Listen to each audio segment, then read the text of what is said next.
All right, we are live. Down in the basement. The lighting's, I know it's grainy. It's too dark in here or something. But we're gonna share. We're gonna be sharing screen. Just copy this link. Just get everybody at Facebook in the house. This is gonna be a good show. I mean, I've been waiting all day to talk about what we're gonna talk about. And I think this is gonna be a show that some people get upset about, but I think most of you will appreciate what we're gonna talk about.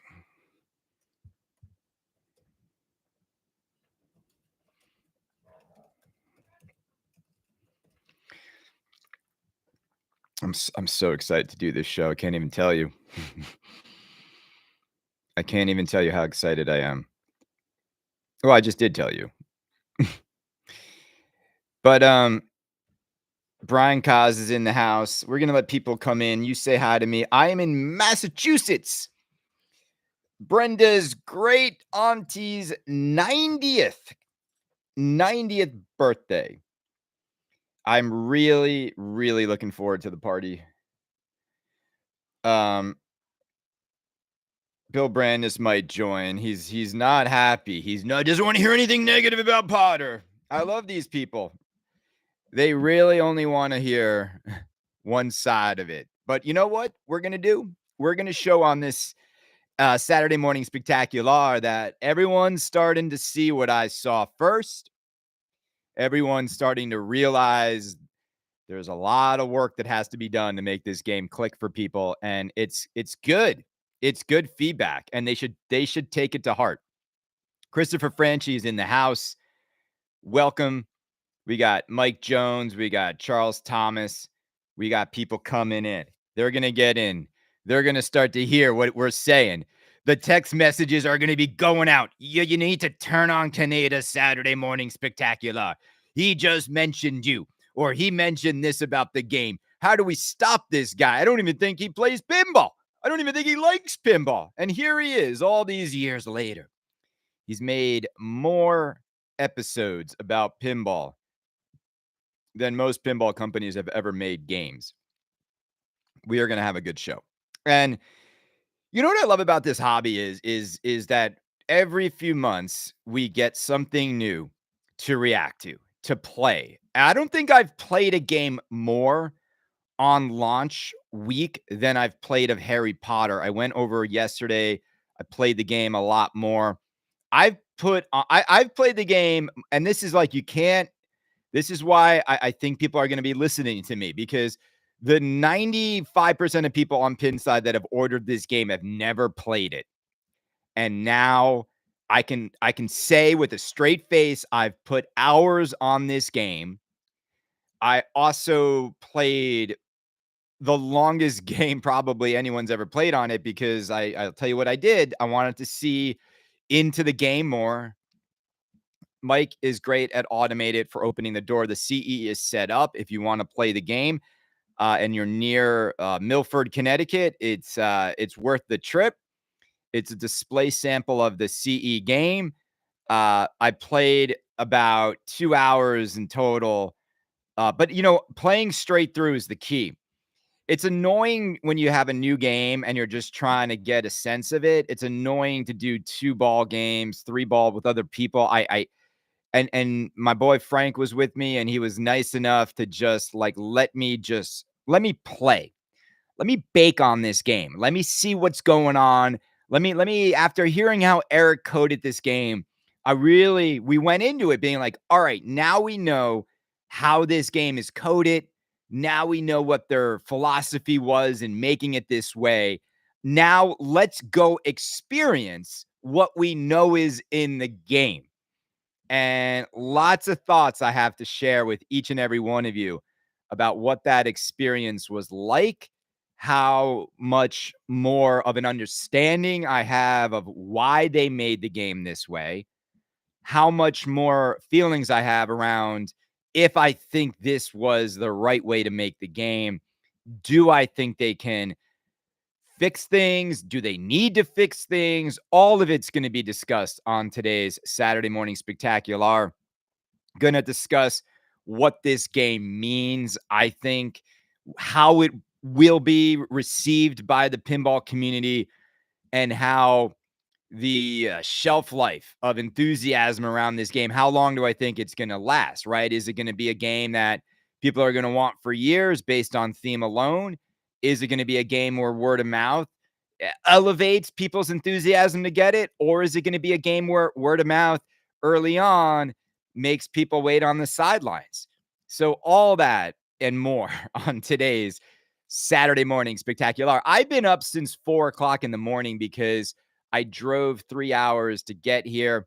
Surprise Brenda. She didn't think I was coming. She thought I was like a bad husband. I was just like gonna let her go. Now she went yesterday. Like I couldn't do 2 days away. And sometimes when you have the house to yourself, if you saw my live last night, it was nice to just play pinball loudly on a Friday night. It's gonna sell great. Yeah, man. Harry Potter sales are gonna be amazing. Who cares, right? Is it a great game or not? Harry Potter would always sell great if Hexa Pinball made it. Someone asked me to talk about Hexa Pinballs. What was it? What was that game even? I even forgot the game. What's that Hexa Pinball game? It's something Ranger or something, Space Ranger, Space Monkey, why sorry, I literally just had the game. Let me see. It was Space Hunt. Thank you, Ryan. And I was like, look, he's like, I got a good idea for a show topic. Talk about Hexa Pinball Space Hunt. And I'm like, I don't think anybody bought it. I don't think Hexa Pinball is gonna, I don't know, have much of a future if they keep making games like that. So it is what it is. So we're gonna get going here. So we've only been here for 6 minutes. We're gonna get more people join. I'm also gonna do something that I think is important because I'm gonna share and we're gonna watch a few other pinball personalities talk about Harry Potter Code and talk about the game because I think they nail it. Or at least one of them nails it and understands exactly what I've been saying about Harry Potter now for a week. I think more and more people are coming on board, and we're going to air that in a little bit. But I want to give everybody here my take, okay? My take on Harry Potter after playing it for over an hour yesterday, sitting on the game, diving into the game, diving into the modes, seeing the multi-balls, getting to the big Hogwarts battle. I think it was called Battle for Hogwarts. It was that mode. It's like you get to that. It's very much like Lord of the Rings. If you do the 3 multi-balls, it then unlocks the Battle for Hogwarts. And it is one of the coolest modes. The sound during it and the atmosphere and the sort of, the sense of achievement and accomplishment to get there.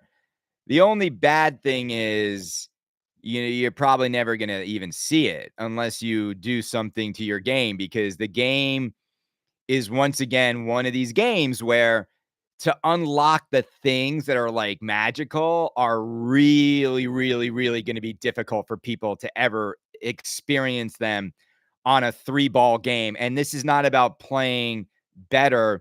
It's just so much is buried deeper into the game.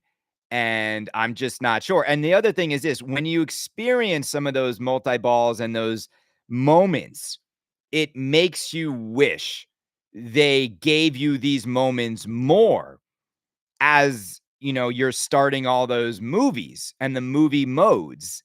And so here's how I want to talk about Harry Potter Code first and foremost. The one thing about this game, if I had to summarize it before getting into more specific details, if I had to summarize this game right now, it is a beautiful game to shoot with quite possibly one of the most confusing codes I've ever experienced in a pinball machine.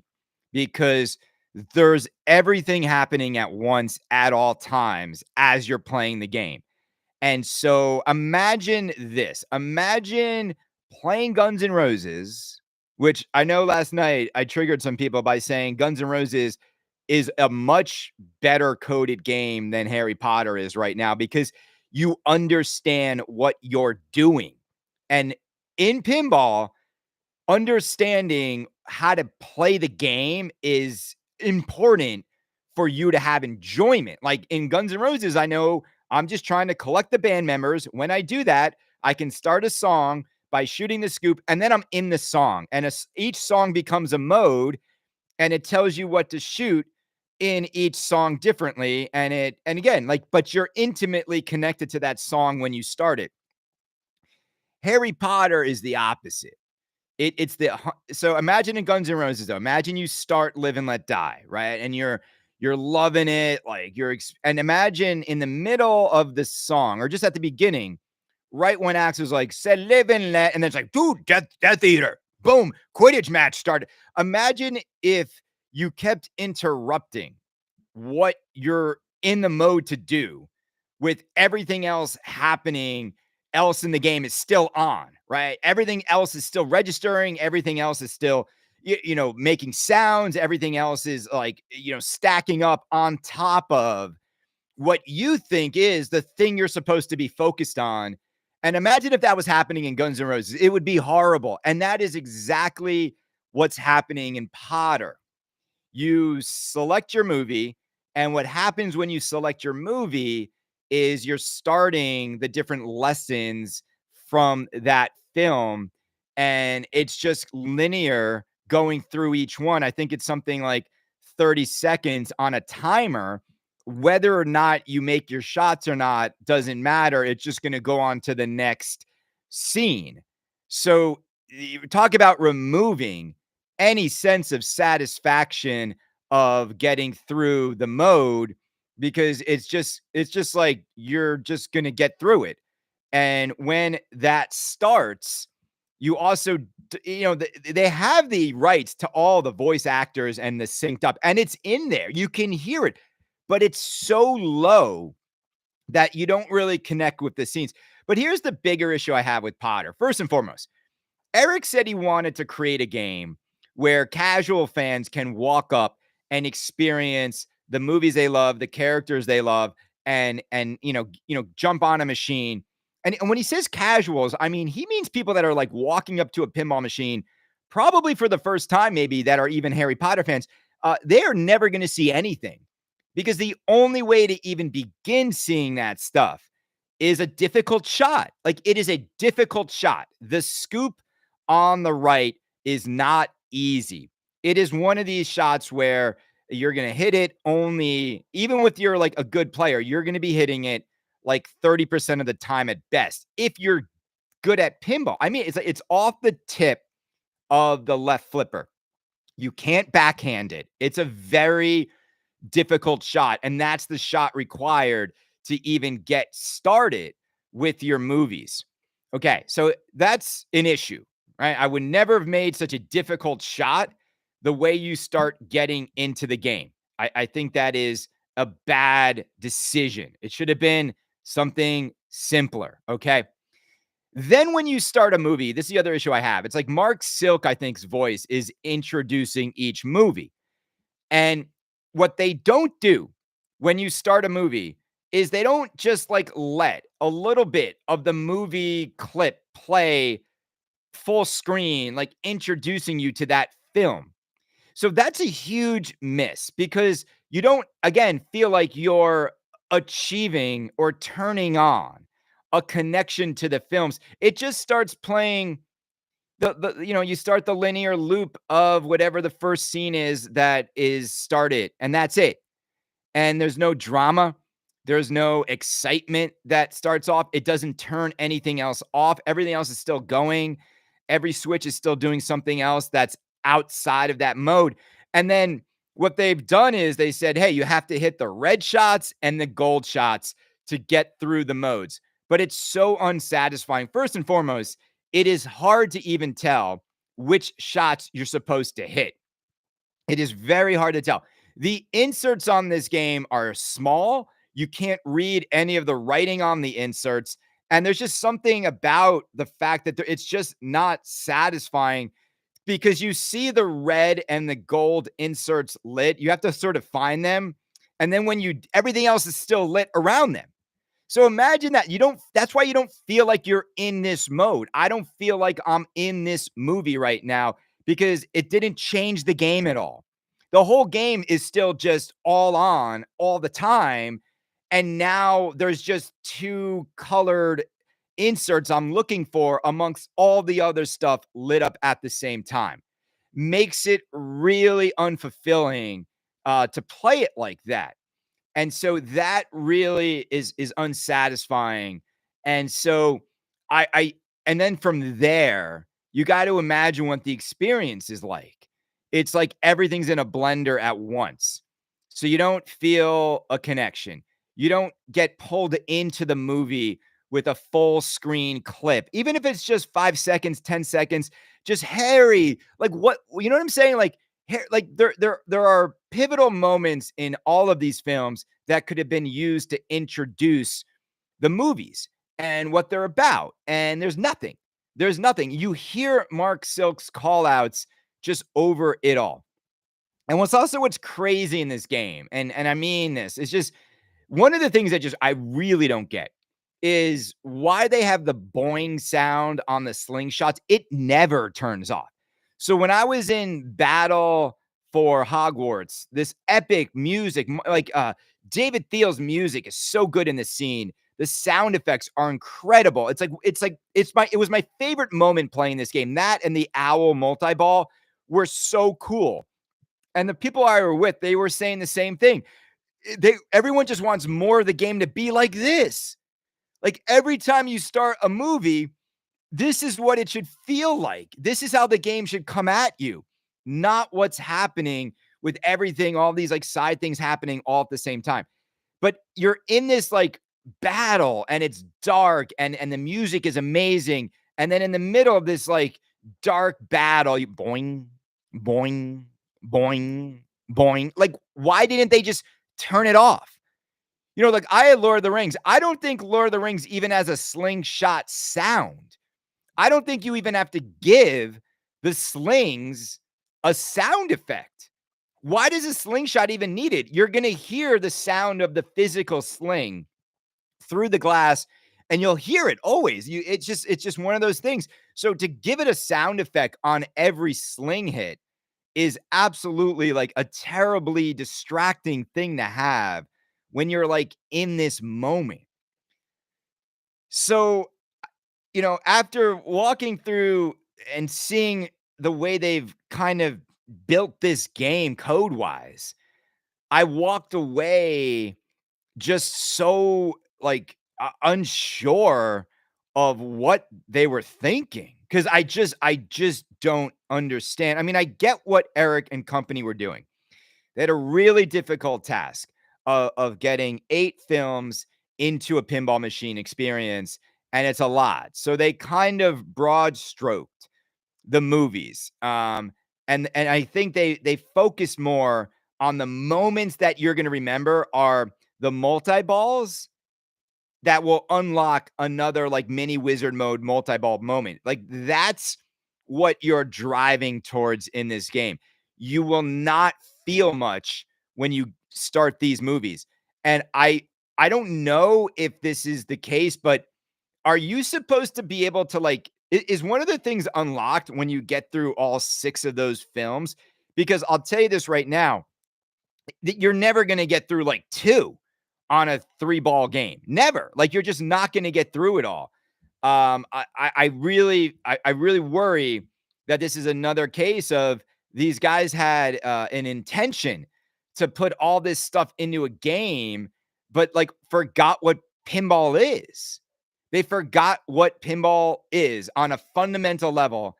That pinball, a 3-ball game will only allow you this much time to experience this much pinball. And I think they forgot that. And even on like, I had like a half-hour game because I'll tell you what I did. I was using the coin door ball save to just stay alive to see what this game would bring me. And that's how I got that 900 million score, was saving the ball. Um, and I will say this, after playing it for like a half hour, it's amazing how repetitive the game does get, and how few moments there are because of how the movie moments just don't come through in a very meaningful way right now. And so I understand the direction they took, but I think they had a golden opportunity. A golden opportunity. Because here's what I think they were going for.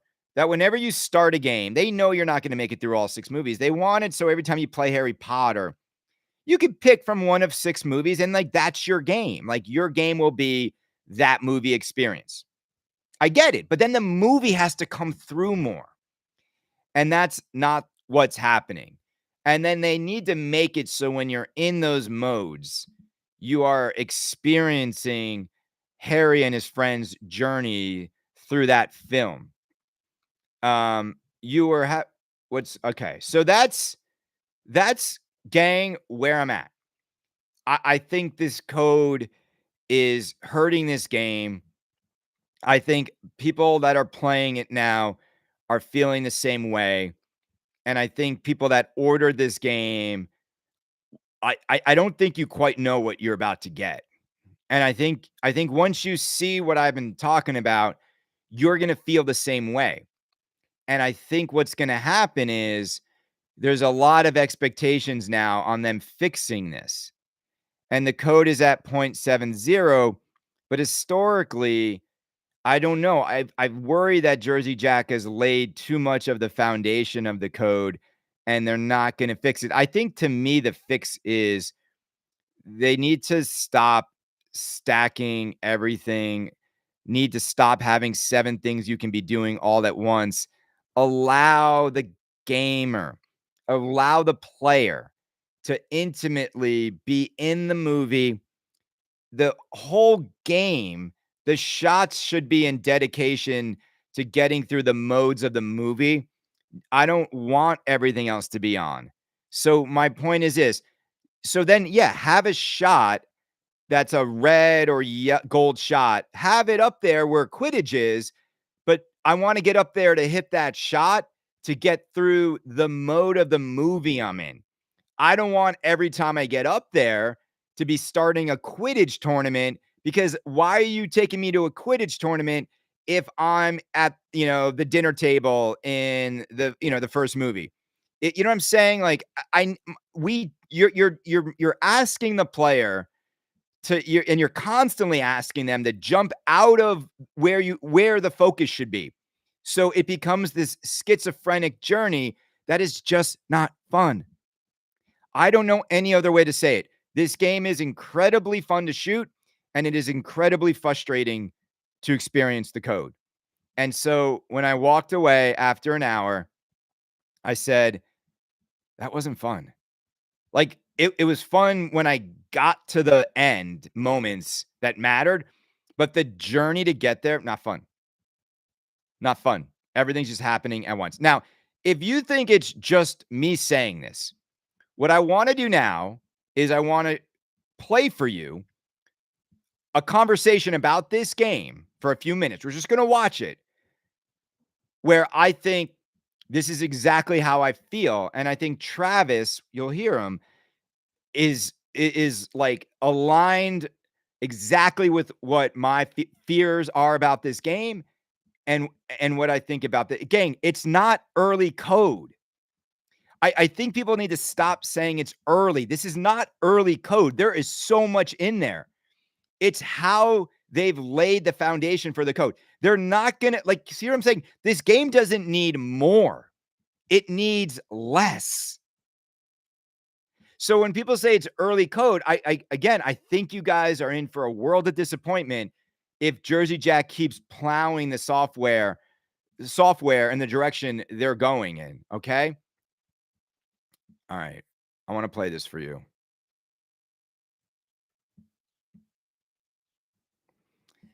And then we're just gonna watch this because these guys nail it. And what what Joel says about taking the glass off is embarrassing. I almost feel bad for him, but he said it. I didn't. A lot of conversations with people. It's us talking about the different parts of Harry Potter. And this is what happens when so much is in the game. I think we take it for granted of what people actually see in the game. That's why we talk about how the first 10 minutes are so important, because that's what everybody's going to see, right? Even the first 5 minutes, even the first 3 minutes. And that's why I've told you guys, like, my non-negotiable for especially high-end themes for rules is what? I've told you this, Joel, constantly. Yeah, what is it, Joel? What is it? Don't put a mode start on a scoop or put a mode start on a hard shot. Like, you want a mode start to be selectable. And if anything, and when does that mode need to start? Yes, at the 100%. It needs to start at the plunge. Let's talk about question for you. Go ahead. Why is Godzilla so popular when you have to hit 2 ramps and then a scoop? That's easy, because Godzilla was not a huge IP at the beginning. I'm talking about IPs at the very beginning that are going to sell gangbusters, that is so unique that it's going to go. Godzilla didn't do that because it was Godzilla. Godzilla was a slow seller, like first week. A lot of people forget that. We were all talking about how the playfield art was and all that. And Joel and I even had a podcast about it live, that I was like, I think this is going to be the sleeper, like, number one. Yeah. I'm looking at it. I can see how it's going to develop. So a lot of that, we're talking about like 2 different things. I think the design and the rules and what Godzilla is pulled it, not the theme. Now, Harry Potter, I agree with that. That theme is going to lead it. It's going to get people like Joel's wife to come up and want to play it. Yeah. It's going to get a lot of people to want to play it. Now, the problem is that means you're going to introduce so many people that haven't played pinball consistently, have never played pinball. And if they step up to a Harry Potter and they're not even in a movie yet, and they have no idea how to start a movie, like, you've lost the hook. Yeah. You've lost the hook. So what you're saying is have that movie mode start at the plunge. At the plunge. Oh yeah, 1,000%. So select your movie mode. Yeah, right everybody's going to have their opinions, and we talk, like Tom and I talked about this before, that we always create something in our minds, and it's always better in our minds besides the actual reality. That's just creativity right there. But if I was in the room there at JJP and we're going over the rules, and somebody said we're going to start the movies at the scoop that's on the right-hand side, that's already a difficult shot for even experienced world-class players, and I promise you it can disappear for a lot of people, even people that are world champions or people that are top 50.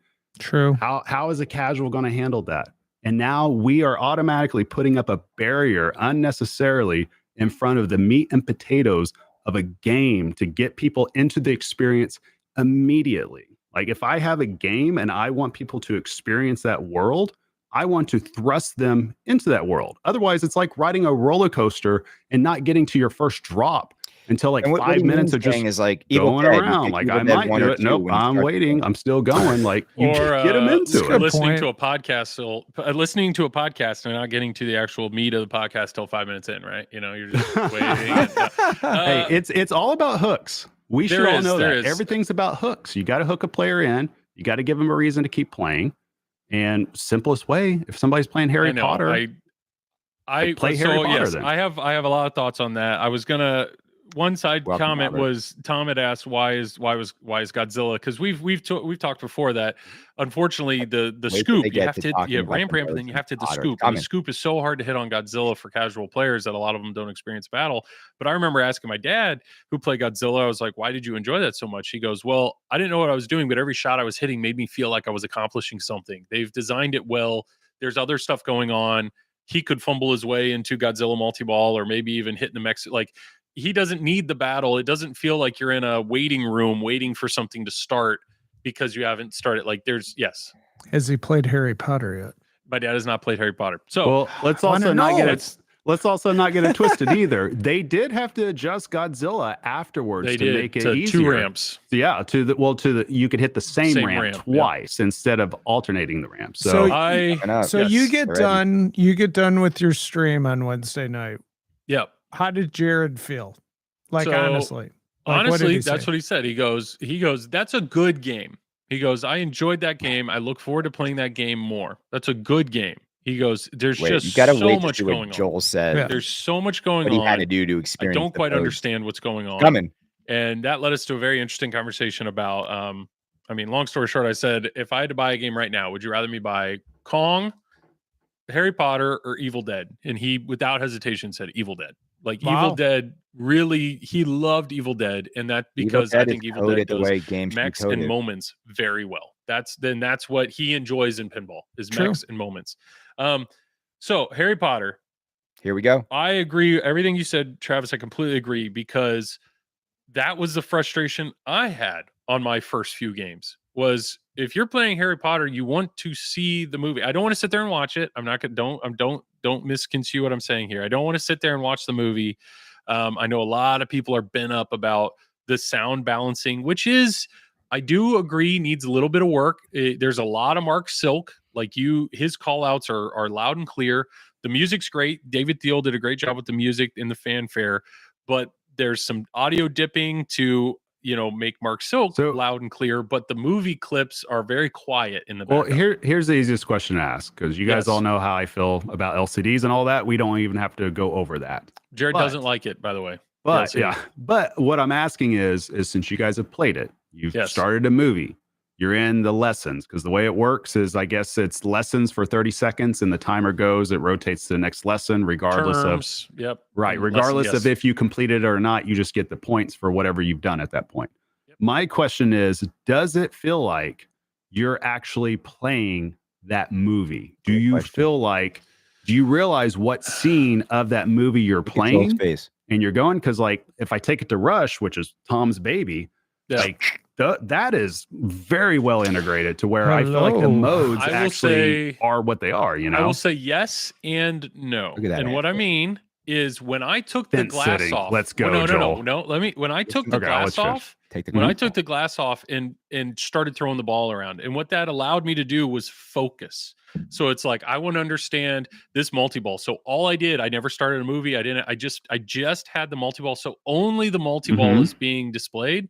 It's very easy to see what you're saying. So if you're only playing a movie and only the movie shots are lit, yes, they actually did a decent job of like, oh, this movie's with Ron, so the Ron targets are lit. Joel, you're saying that in order to understand what's going on, you have to have the glass off. That's why and it's just yes use your and hands. no. I think the modes themselves, they just like that's something I think Simpsons does well, where the modes, Homer's Day, you're hitting the areas of the playfield that are Homer's Day. They made that mode immersive. I think there are modes in Harry Potter, as in the lessons, that if you can focus on just the lit shots, they do correspond to what's going on in the scene well. Of course they will, but it's about the totality of the package, not the individuality of everything. Because if you take the glass off, of course you can isolate anything, but nobody's going to go on location and say, hey, if glass off, I want to experience this right now. Like, you know what I mean? Have a lesson going and then start a Quidditch match. So that's the snitch is flying all over the screen. Right. And then accidentally start a multi-ball. And then while you're doing that, hit a Death Eater shot, and you got all that going all over each other. Yeah, at that point, you have no idea. Which is how everything's lit, but then you have to teach yourself, okay, red and gold, that color's for that. This is for this. Terrible. Oh, this is for this. Right. But yes, you're not experiencing a moment at that point. Yeah. You're experiencing all of it. You're experiencing Skittles thrown in your face. You're going to get all of it. I mean, it's fine, and here's why it's fine. Okay, some parts it's okay, some parts it's not. Tom will fully understand this because we have to do this all the time in tournament play when we try to stack things together and get the perfect stack. Yeah, it's natural in pinball to have overlap of certain features going, but at some point you do have to have certain features that are priority. Right. Right. And so that's the main thing, is that you're going to always have background stuff like side features. That's what makes the game very accessible. But if everything tries to be like the number one, that's when it gets like super confusing. And this isn't just a JJP thing. Absolutely. I've seen this across every manufacturer. Yeah. So it's not just like, this isn't just picking on JJP. It is. But that's what happens. That's what makes it overwhelming. Even in King Kong, if you're in the middle of a scene, a movie scene, and then you start King Kong multi-ball, you're going to have those two things overlap. The colors overlap, but that's just. So you see what I mean, everybody. we're all coming to the same conclusion. A confusing game. Everything is on top of each other, layered in a way that's not fun, and it doesn't work. It doesn't make you walk away feeling satisfied. And this is the game, right? Until they do a major code update, until they fix I don't know how you fix it now, though. I don't know how you fix it now. They would really have to go back and rework a lot of what's on the screen, the UI. They would have to, I guess they could just turn off all that side stuff when you're in a movie and elevate the movie sounds. Like, you'd still see them in the middle. Like, it's a shame that they had this big 27-inch screen, and they very rarely, like, whenever you're in a movie, you're not seeing the full screen image of those movie scenes. It's only when you lock a ball do you get the full screen of something happening. So silly, Jersey Jack. You had 4K Harry Potter movie footage, and you decided to reduce it down to a 10-inch middle of the screen surrounded by 7 other things happening. You like, that was a mistake. So I want to kind of read what you guys are writing now and comment on your thoughts. And then I want to talk about how I think kind of King Kong is unfairly getting thrown under the bus, but I'll tell you my thoughts on Kong. This is one of the most informative and research shows you've put together. Thank you, Sean. I really feel, after playing the game and thinking about it, it allows me to talk in a lot more educated way about the game, right? I mean, I wish I had access to every game as much as everybody else. We're not bitching about price, right? Isn't it fun every once in a while? We're not just complaining about price. Now, that being said, I wouldn't go anywhere near the $15,000 version of this game when you can get the same exact game for 10, because you're just not going to notice like much happening on the CE package. But yeah, I think this game is going to be, in the short term, a very, very beautiful game. I think people are going to have fun to shoot it. But after you kind of get into it, you're going to really wish it was completely executed differently. You're going to wish the great gameplay was complemented by beautiful code that immersed you in the films you love. You're just going to wish for that, and you're never going to get it. You might get it one day, but you're not getting it right now, and you're not going to get it early on. I don't think we need to be invalidating any opinions. Spooky Luke. Look, gang, like, Luke, I think you guys know how to code. I think you know how to, like, let people play the thing they want. I think you did it with Scooby-Doo. I think you've done it with Evil Dead. I think you did it with Halloween. I think you did it with, like, Ultraman. Like, I think you guys understand the concepts of, like, when people buy a theme, they want to feel like they're playing that theme and they're getting what they want. George said, got my Evil Dead yesterday. It's crazy good. Yeah. No, it's great. I also, it's so, I want to say this, and I mean this, and I'm coming from a place of caring about this hobby. I think Jersey Jack Pinball is incapable of listening to feedback. And by that, I mean, they just need new blood in that company. They keep making the same boneheaded mistakes. They keep putting the same team on the field. And you know what it is because they sell games to people that love them. And I think they only want to hear the feedback from those people. And I just think that if they had brought in Travis or me and we banged on this game for like an hour, like 6 months ago, we would have given them the same feedback we're giving them now. And what worries me about Jersey Jack Pinball is, after 14 years of being in business, the fact that they need feedback like this shows me they don't get it. They don't get what fun is. I mean that. They don't get it. They don't get it.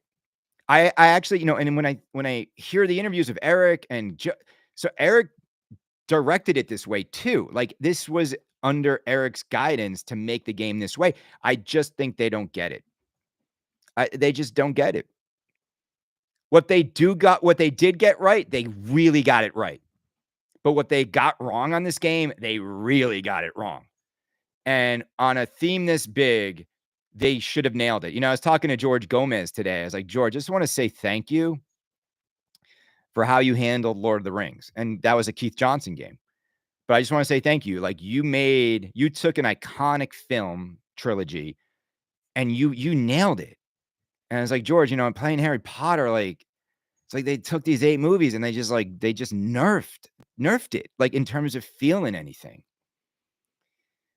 So, like, I just don't think Jersey Jack, like, I don't even think they care. And, and the Potter fanboys, you know who you are. You've ordered one. You're like, you don't want to hear this. You think it's negative.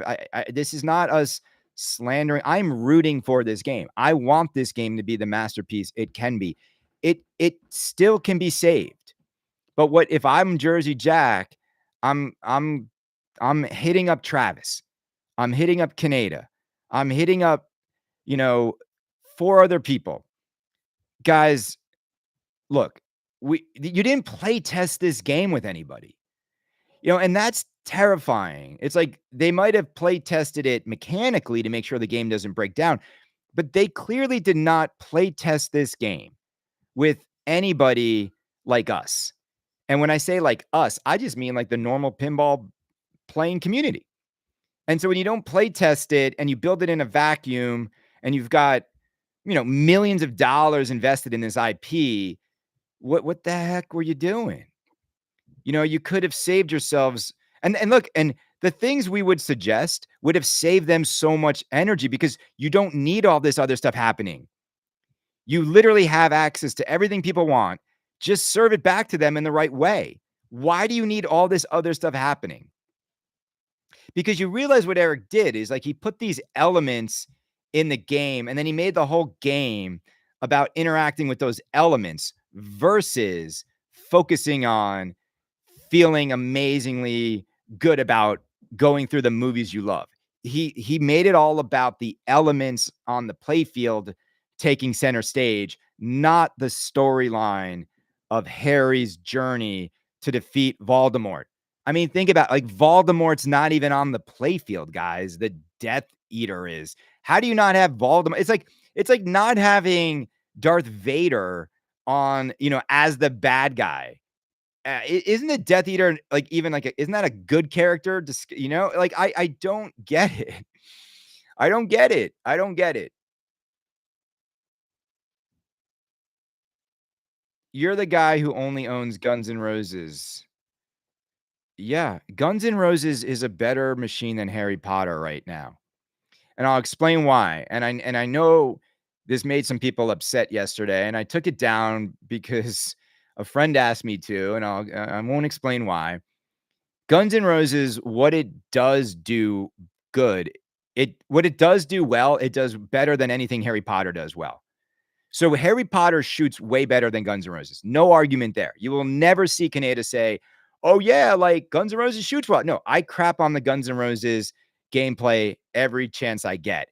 I also hate the brutal outlane drains in GNR.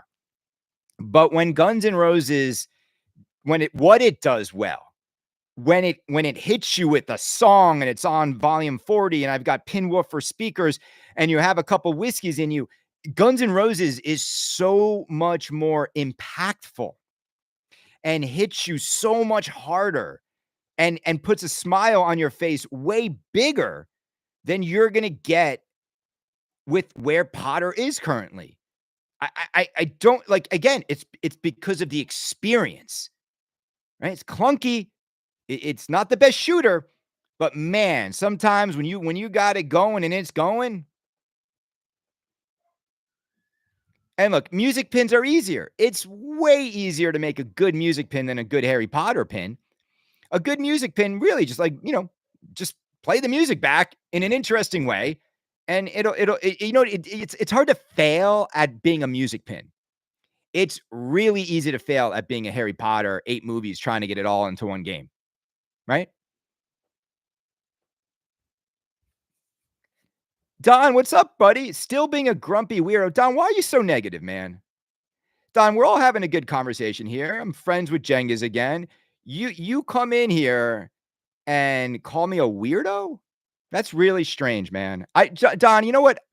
Happy Father's Day tomorrow. I wish you the best, but I really wish you would just accept the apology I've given you multiple times. And can we just bury the hatchet right now? Now that you're here, what's holding you up at this stage, Don? Like what? Like, I've said I'm sorry. We should just bury the hatchet. We're 2 grown adults. And you come into my show and call me a grumpy weirdo. To me, that's strange, man, because I don't interfere with any of your shows. I don't go to your page and say negative stuff. So just it's in your court, man. And that's all I'm gonna say. But like really don't appreciate you doing that. I don't think it makes much sense. But yeah. What's up, Jengas? What's up, Jengas? You know Jengas. You know Jengas. You know who your boy is. I know you guys. Look, I'm happy you guys are making your content. It's the way it should be. Everybody do your thing. But just don't come into my house and call me a weirdo, man. It's just not cool. It's not cool. Look, everybody. This is the thing, is like when Don comes in here and says I'm being a grumpy weirdo, it's this desire to shut down a conversation about this game. I think we've been having a really good conversation about this game, Don. And the only way this game's going to get better, Don, is if we give this kind of constructive feedback. I probably have played Potter as much, if not more than you. I don't know how much you've played it, but I don't think anything we just talked about, I don't think I'm wrong. I don't think Travis is wrong and Joel is wrong. So we're all grumpy weirdos. Sorry, man. And the thing is this, bro, it's like, this is your Saturday morning. I don't wake up and go engage with you if I think you're a weirdo and I don't like you. So to spend your time, and this triggers me, to spend your time coming into, and you're doing it in front of all these people and they're all going to see it. And again, it's just like, it's now in your court, bro, to be like, look, let's just bury it right now. Hatchet buried. We're cool, right? That's fine. Life's too short, bro. Life's too short. I'm here to celebrate the birthday of a 90-year-old woman who's amazing. I heard she's doing like, she's taking edibles now at night. It's good. It's going to be a fun party. Anyway, it's fine. It's fine. I'm happy to be the grumpy weirdo that you guys subscribe to and you guys listen to every week. I think this is this is going to be a good thing. So look, the Potter fixes, they are doable. They are doable.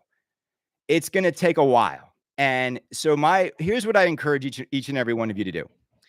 I encourage each and every one of you to go play the game. And I think the real exciting thing now in pinball is every single one of these new games, King Kong, Harry Potter, Dune, right? The last 3 launches, you can go play them before you need to order them. None of these games will be hard to get. None. And I've been covering this hobby for 12 years now. And I've never seen a moment in pinball where every new game that's come out this year has zero FOMO. You don't have to order it. You didn't even have to order Evil Dead. Like, you could play these games. And I've always encouraged everybody to play the games, make up your mind, know you really want the games, and then make your decision, right? I mean, look, all I want is you guys to buy games that make you happy. I mean, it's a toy. It's a toy, right? So buy the toy that makes you happy. And so you can go play. You convince me. Frank is in the house. Frank, you're not getting the CE. Here's the thing. I also, gang, there is no way to justify Harry Potter CE at 15 when you can get the same exact game for 10.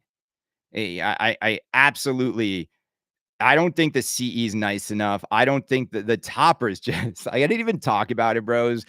But like, dudes, the topper is so bad in Harry Potter. Like, even like Frank and I were like looking at it, like, how did they even end up with this thing? It is that bad. We were looking about the, how good the topper is on Elton John and Pirates and the other games. What a, like, I've never seen, and this is why Jersey Jack worries me, because how did they like green light the damn topper? How did they, as an organization, like, nobody, I don't know why Ken Cromwell left, but I would love it. And I'm just making this up, Ken. And Ken and I were talking. I wished him the best. I can't wait to have a beer with Ken. Ken has always been a class act, a great guy. I said this to Ken, you've always treated me with so much respect and dignity, even when I didn't deserve it, even when I was like, saying disparaging things about Jersey Jack. Ken was the first one to invite me into the company, right? Ken, great guy. I didn't get the same love from Mr. Sharp over at Stern. He decided not to invite me. And we're going to talk about Stern sending a D&D to a PC reviewer guy. We're going to talk about that in a little bit, how stupid that is. But again, like, yeah, we'll talk about it. Anyway, but Ken, I would love it if Ken was like, I saw the topper and they didn't listen to me, and that's why I left, because I'm just tired of being at a place that doesn't take my ideas. They just ignore what I'm saying, and I you know what I'm saying? Like, it would just be amazing if that topper made him rage quit JJP, which I'm just making this up. This is just for entertainment. Don't go texting Ken. Kaneda said you quit because of the topper. But it's terrible. It's terrible. I didn't read the whole chat. Did Don accept my apology, or did he just come in here, call me a grumpy weirdo, and then did he leave? Okay. I think he just left. Jengas, work on your boy. Work on your boy. It's cool. It's all good. Life is too short to hold on to a pinball grudge. Speaking of pinball grudges now, who's like really just Colin again. Like, he said some real nasty stuff about me when Ken left. Someone wrote something like, "Oh, now the marketing position's open at JJP. Canada should take it." And he's like, "That would be the worst thing," and just starts slamming me. Like, bro, I don't know what's up, man. And I think a lot of it comes because, when he tried to clickbait everybody with his J.K. Rowling trans clickbait story, like he was, and then once again, he's like, oh, he's just always trying to like, it's just something about Colin, man. Like, I try with that guy. So he was praising Stearns. He called it a great PR move. Okay, I work in PR. A great PR move for Stern Pinball, a big win to send that PC gamer guy a free Dungeons and Dragons game. Okay.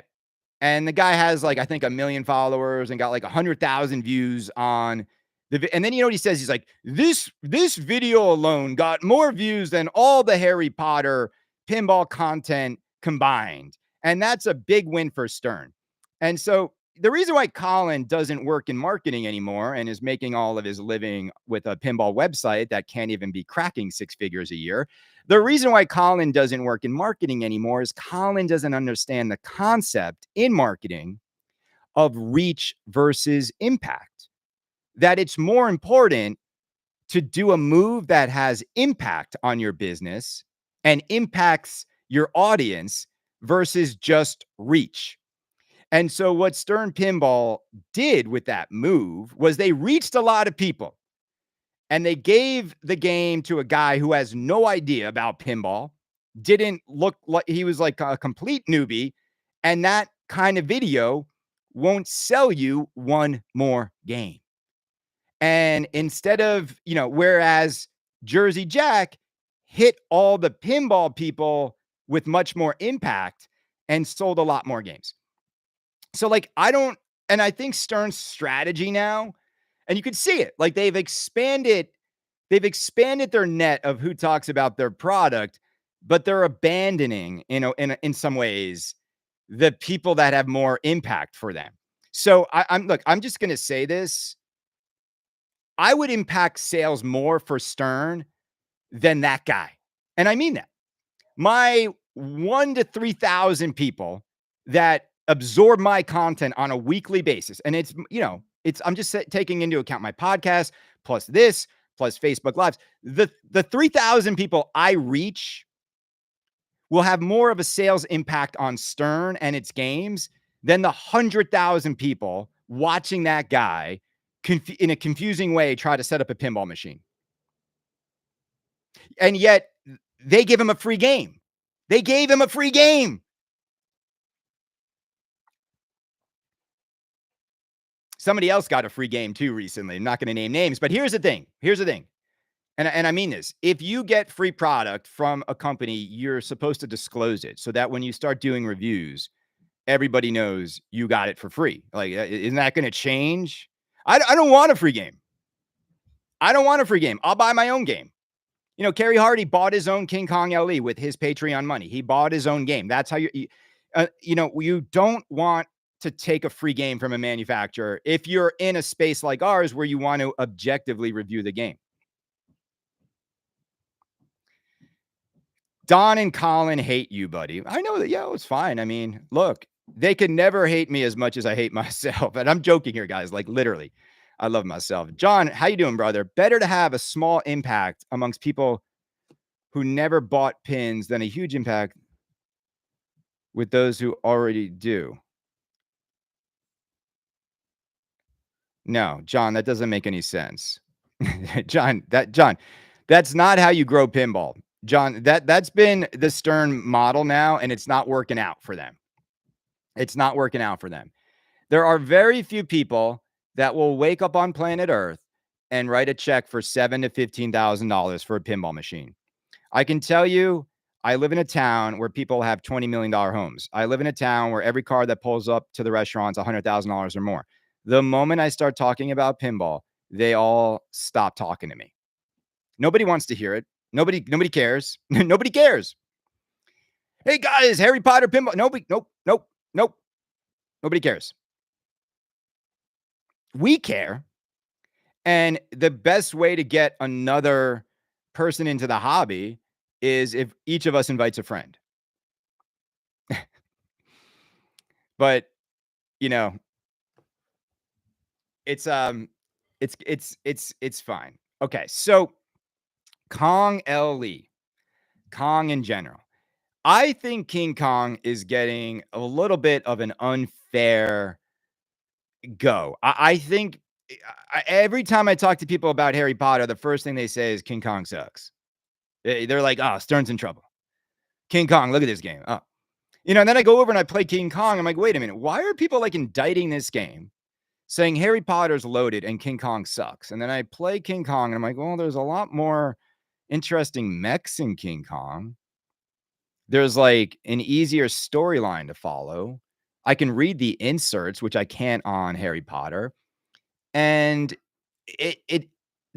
Stern has one mistake. Stern just has one big mistake.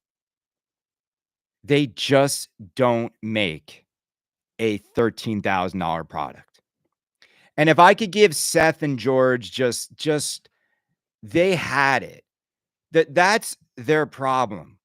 Is I should walk up to King Kong LE and it should be $10,500. And Harry Potter CE should be $15,000. And I should see why Stern is the greatest option and the best bang for the buck. Once Stern took all of its products so upmarket, you can't help but look at it and just not see something worth that much money. They legitimately they lived in a little bubble during COVID, and when demand was through the roof and supply was non-existent, they now price themselves on everything in a time that's gone. It's been gone now for 4 years. And so, yeah, if I'm looking at Harry Potter next to King Kong, and you're telling me like this is 13, this is 50, it's just I don't even care how much better King Kong is. I just don't want to buy something that looks so much cheaper. And I just think that's their issue. Also, I don't know if you've noticed this. The clear coat on a Stern game now is bad. It's not glossy like it used to be. I think they like are trying to avoid dimples. And by the way, Harry Potter dimples like crazy, but it just feels shinier. It feels glossier. It feels more premium. Stern playfields lately just feel like dull. Like they're just coming across as like a dull looking game. And I think they need to fix that too. But yeah, I mean, King Kong is clearly not selling like they thought it would. First of all, I want to thank we have 166 people right now, which is pretty good for my Saturday morning lives. I think we got another 20 people join, once you start talking about other content creators. I just want to give a shout out to everybody for being here. I want to thank you guys for joining this grumpy weirdo every Saturday morning. Thank you, Don. I'm going to start using that as my new descriptor. I want to thank you for hanging out because you're taking time out of your life to hang out here, talk pinball. Gino, brother, we have people here in Australia, in Europe, in America, in Canada, probably Latin America. It's so amazing to me what a community has gotten together to join myself every week and talk about pinball. And and again, as people continue to try to like paint me as this thing, look, yeah, there are times when I say stuff that's strident. There's times I might come at some people, but never like just like if they didn't deserve it a little bit, and they know that. And also like these companies deserve to hear it from us. They do. And that's always been the thing about Canada's Pinball Podcast is like, I love what these companies create. And sometimes I loathe the decisions they make. And that's what makes this hobby fun, right? If every game was just like perfect, okay. On to, but they're not like, and they're so far from it, but we're getting there. And I want to thank everybody who subscribes to Canada's Pinball Podcast. We've been below 700 for a while, but the numbers are still really good. And it's the reason I do it every week. Who knows? One day it might be my only source of income. I'll join Colin in that income bracket and only have to pay 15% tax a year. But, in the end, waking up and having something like this to connect us is great. Brazil, right? The Twippy capital of the world. Yeah, Retro Ralph. I don't know if he's joining. Retro Ralph is a really good guy. He's a really good guy. The thing about Ralph is this. He gets mad. Like, he gets mad at me, like, a lot.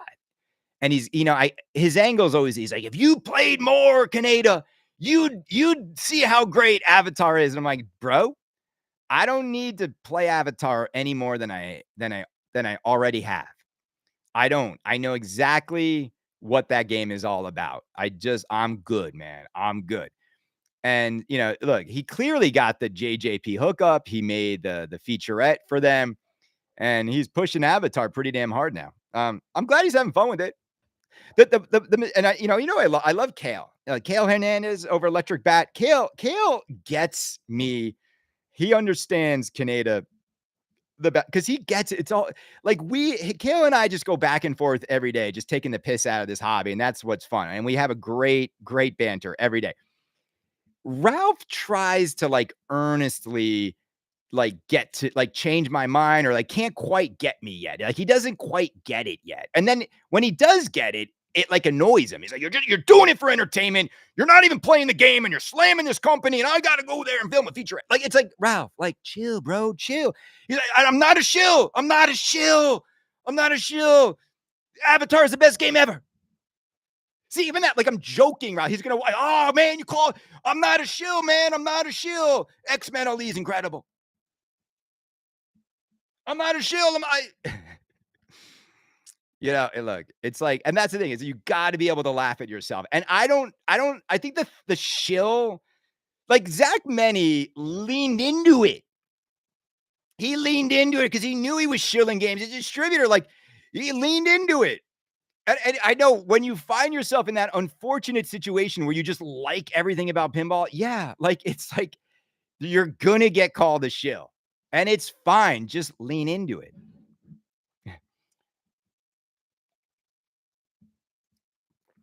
How's everybody doing? Avatar is terrible. It's terrible. It's I mean, like, it's just another soulless game. It's just you just like, it's like, as I was saying earlier, like if life is short and we measure our life and how we spend our time, you're gonna have a lot more time.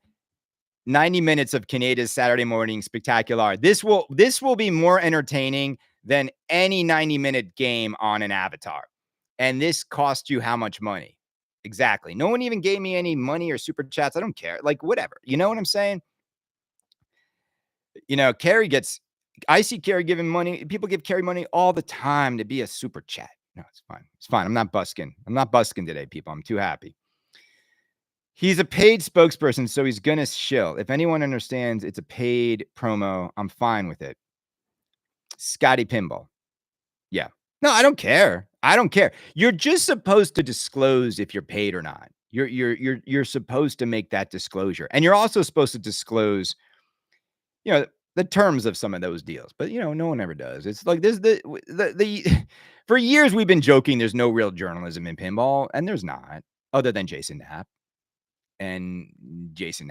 Like, he's the only guy. And like, the thing I love about Jason is I remember when Jason started, it was just the news, and then a little bit, and then he started to give his opinion a little bit more. Then he went full Canada and was like, rumors, man, rumors. I love it.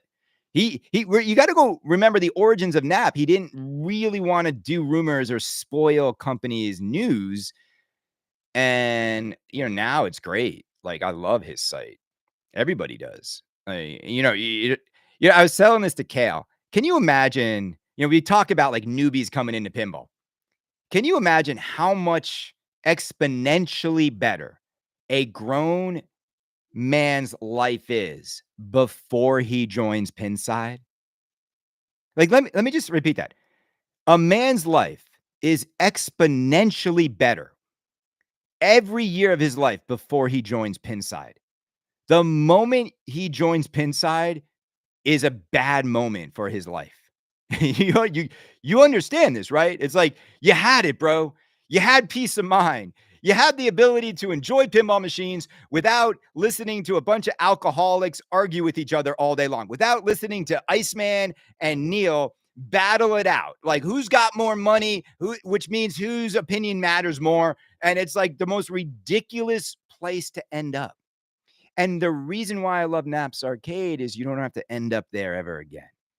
Yeah, you maybe pop in for the club thread, but even that's kind of nauseating. It's like all these buyers justifying their purchase before they've even played the game. This is where my Harry Potter's going to go. I love the Harry Potter club thread right now. You got the dudes with like owls on their walls. Like, this is where my Harry Potter's going to go.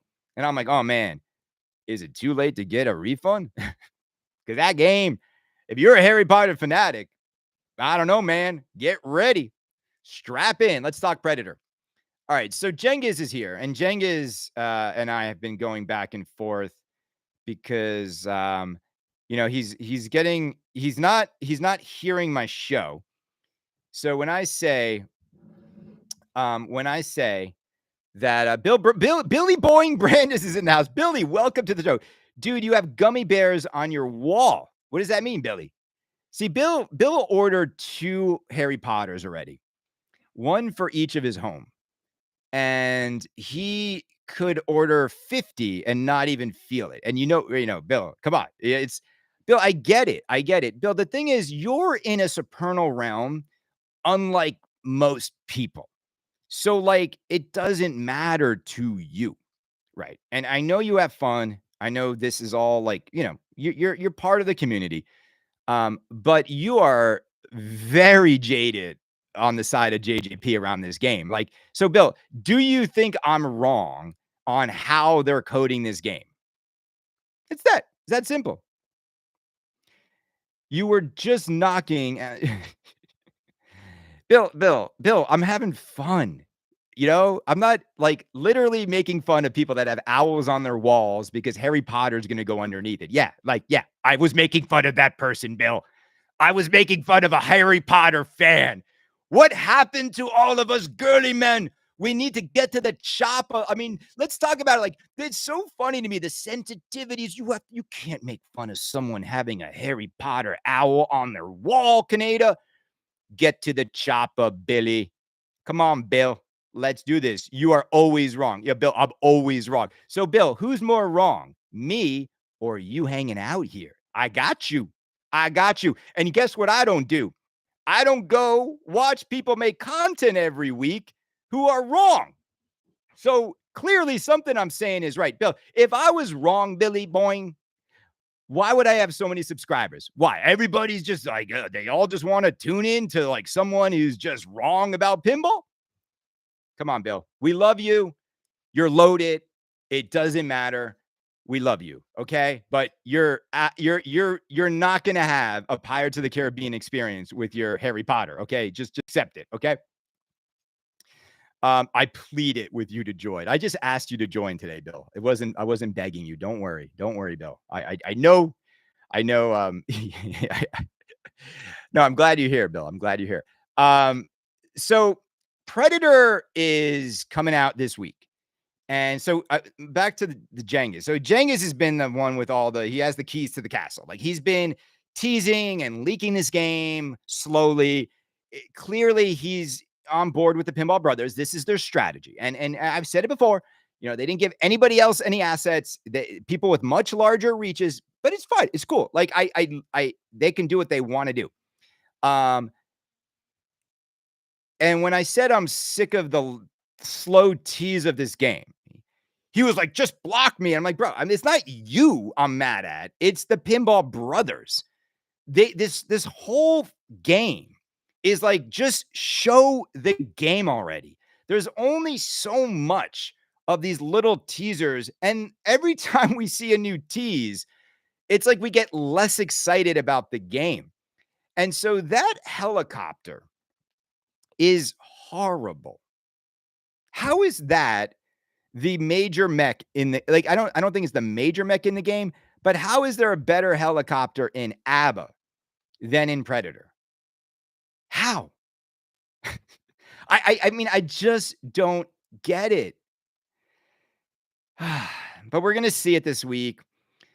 Wide body Pinball Brothers game. I don't know. Like, why? Like, I don't know. Maybe they just got a bunch of cabinets lying around that aliens didn't go into. They should have shown Predator before Potter came out. Maybe. I don't know. I mean, look, if you ordered a game, I wouldn't buy any new game without playing it first.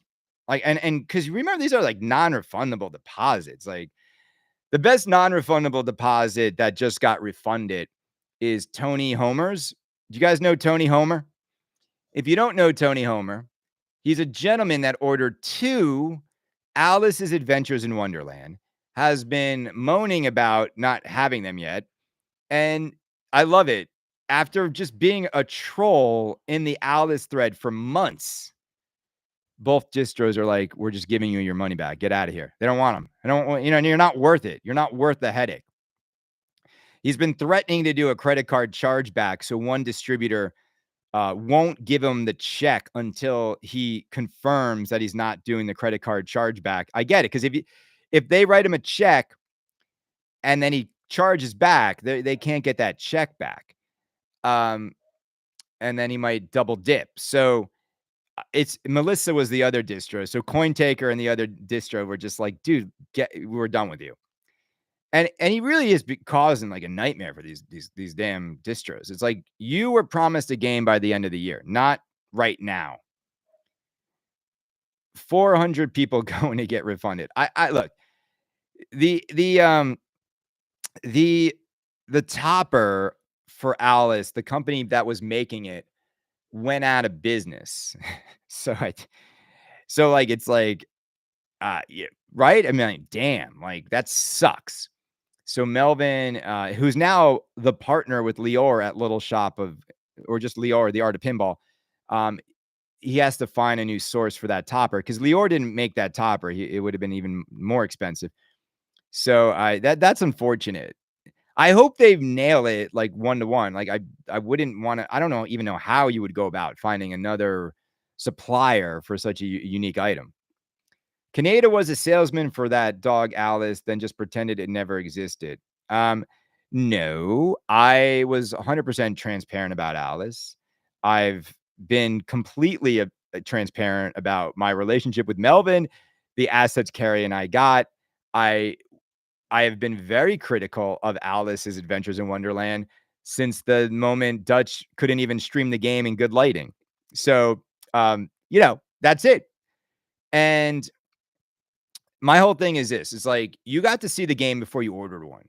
You know what I'm saying? Like, you all got to see the game. If you placed an order for Alice, it's on you. You know what I'm saying? I got no kickbacks. I have no skin in the game.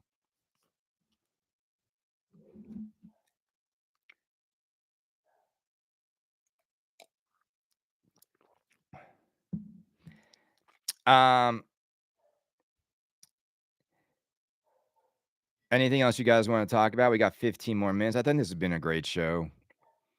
We got Bill Brandis in the house, Christopher Franchi, your favorite grumpy weirdo.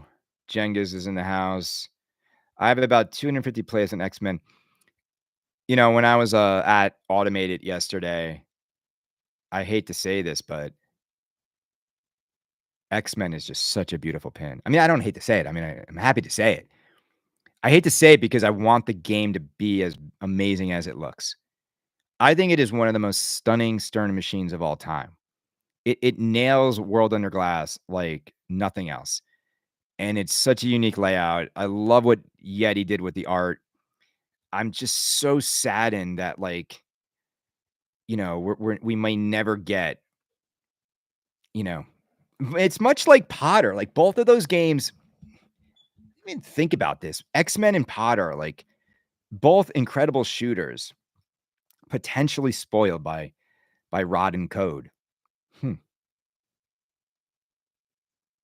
Yeah, and look, I gotta be honest, both codes are just as annoying.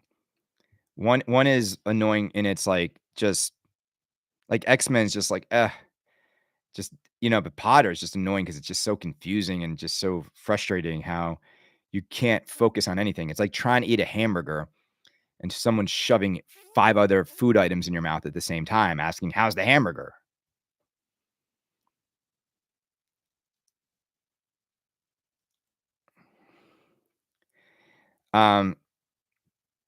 Major update coming in July.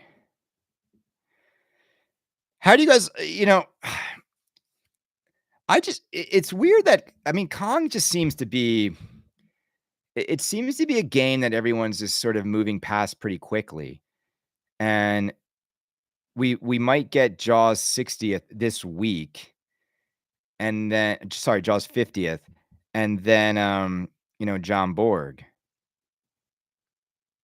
Star Wars episode 1 through 3. Yeah, I've been using Lyman as an example of, like, the reason why Lyman was the greatest coder in the history of pinball is his understanding of how to make a game where casual players will experience magic and experienced players will get even more magic. And the way you journey through a Lyman Sheets game is just pure genius. And there will never be another pinball coder that I think kind of understands from both a player's perspective and an emotional perspective what a pinball machine can do. I think he was the best at just understanding what fun and what rewarding moments in pinball can be if you take the player along on a journey like this. I just have nothing but fond thoughts of him personally too, but also just professionally, he was just the best. Bill Brandis just didn't like Kong at all. Just feels so cheap. Yeah, Bill, I talked about this. Having there literally is a Kong next to Harry Potter at Automated, and it is just, it's so glaringly cheaper. Everything about it just feels subpar next to Jersey Jack. And it's a problem for Stern. It's a problem. Like, it's like if you see King Kong on its own, a lot easier to warm up to it. But if you see it next to Harry Potter, it's just worlds apart. It's worlds apart. But Jersey Jack games have always been beautiful. And it's not the beauty we want. We want the substance that keeps us coming back for more in these games. I think King Kong did not move units like Stern needed it to. And I mean, the LEs are still not sold out. You know what game we haven't talked about? And I just don't see people. Are people even unboxing this game? Like, where's Dune? Where's the conversation around Dune? I haven't spoken to David in a few weeks, but I'm just kind of observing the community. Like, how many pages? I'm gonna go to the pin site right now. Like the Dune Owners Club. Like, is it even like 10 pages long? I mean, the game's been out now for months. The Dune hype thread. Let's see. The Dune Club thread. Let's see. Here we go. Oh my God. Like, I guess it's been out for like what, a little over a month. But the Dune Club thread is 4 pages long. 4 pages. What like is nobody getting machines? If you put up a post right now being like Canada doesn't like Harry Potter code, within an hour there'd be more than 4 pages on Pinside.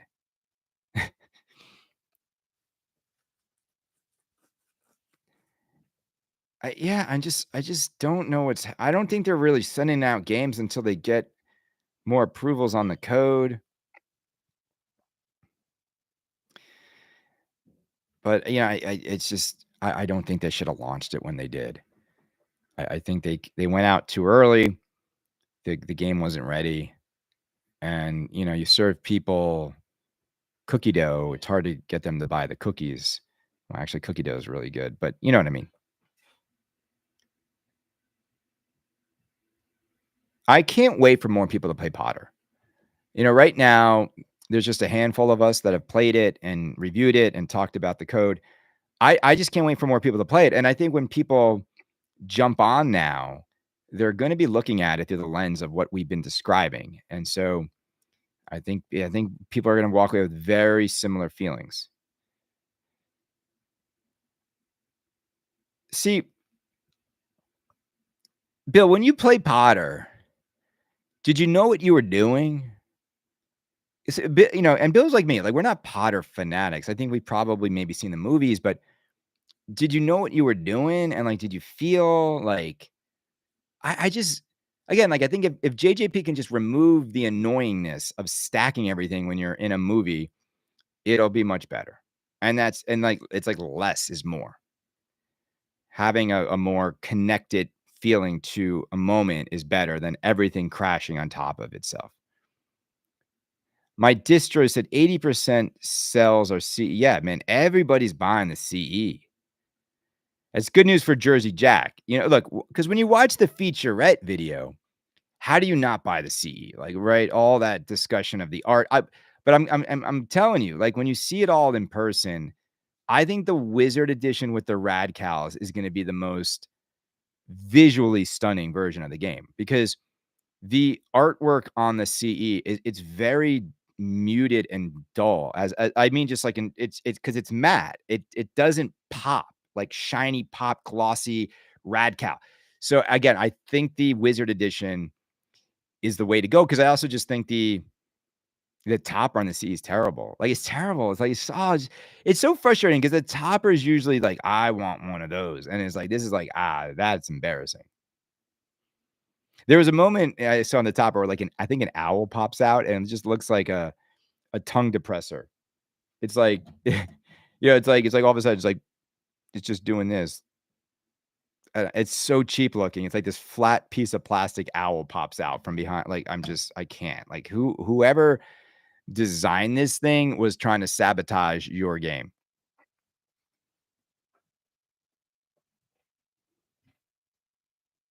Yeah, I do like the gold wire forms, but I feel like you won't even notice them when you're in the, because this game is so fast.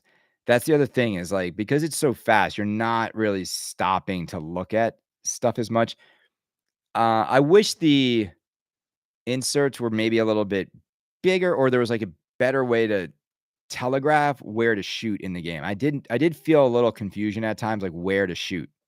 Again, it's simply because like everything's lit at once, so it just gets a little difficult. Is that yellow or is that gold? Is that a red shot or is that the red shot? You'll see when you play, people. I'm not making this stuff up. Yeah, I mean, Jaws stacks a lot, but I think, but Jaws knows when to turn stuff off when you get to like the moments that matter, and I think that's what they need to do with Potter. Everybody, look, happy Saturday. I'm gonna go take a nap. I've been up since 4:00. Bill, I don't understand, like, what your issue is with my gradient gummy bear art. Like, I don't understand. Like, you don't understand contemporary pop art like that? It's like it goes perfectly with the color schemes of my house. Like, I don't understand, Bill. Like, it's like weird. Art is very subjective. And if you walked into my house, Bill, it looks really good. Like, the whole thing is very, very artistically pleasing, if you will. But, apparently the gummy bear artwork is not to the liking of Mr. William Brandis.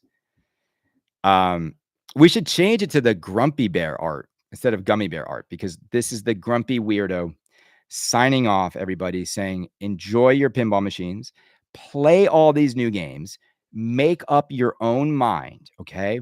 Don't let me persuade you. Don't let the shills persuade you. Harry Potter, in my honest opinion, needs a lot of work. It's not a masterpiece yet. It shoots great. The code is a complex, confusing, mess right now. It's a schizophrenic game that doesn't know what it wants to be. Will they fix it? I don't know. Do they need to? I think so. Have they gone too far down the road to make major changes? I don't know. Historically speaking, the answer would be yes. That you're going to, what you see is more of what you're going to get. I think the hobby overall is very expensive right now. I don't think people see most of the value anymore in the other companies all charging 12, 13, 14. I think everyone is just a little bit fatigued. The world is a very crazy, scary, unstable place right now. And I think a lot more people are going to be pulling back. Of course, they're going to sell a ton of Harry Potters, but just play everything before you buy it. Okay. That's all I'm asking you to do. Just get time on it. Don't lock in your money before you play the game. Don't ask for people's opinions about these games. Go play them. And the good news is that nothing is sold out. Nothing will sell out. You will be able to get any of these games for years to come. And guess what? And then they're going to be a lot cheaper. If you think Harry Potter CE is going to hold at 15, in a year, a CE will be, if the code continues the way it's going, in a year, it will be 12. It will. In a year, easily. And knowing what Jack has coming down the road, again, I don't know. I think this might have been a real challenging game because of the amount that's in it. And I think they fumbled a little bit figuring out how to get it all into the game. And I think the decision they made to not really make it about a journey of the movies, but more, things interacting with these key elements of the universe might have been a mistake. But we will see. It's too early to tell. That's why I think it's too early to buy one. They need to do some work on this game. We're the first focus group. They didn't bring in play testers to give them feedback on the code. That's us. That's now.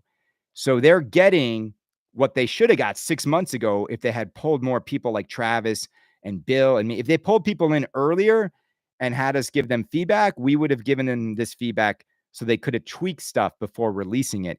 Just always concerning to me that Jersey Jack seemingly doesn't get some of this stuff. It seems very commonsensical, and they continue to make the same, I think, mistakes time and time again. And again, because they just don't bring in outside feedback. I think they just think they're making the greatest, and they don't want to hear about it from anybody else. I get that vibe a little bit.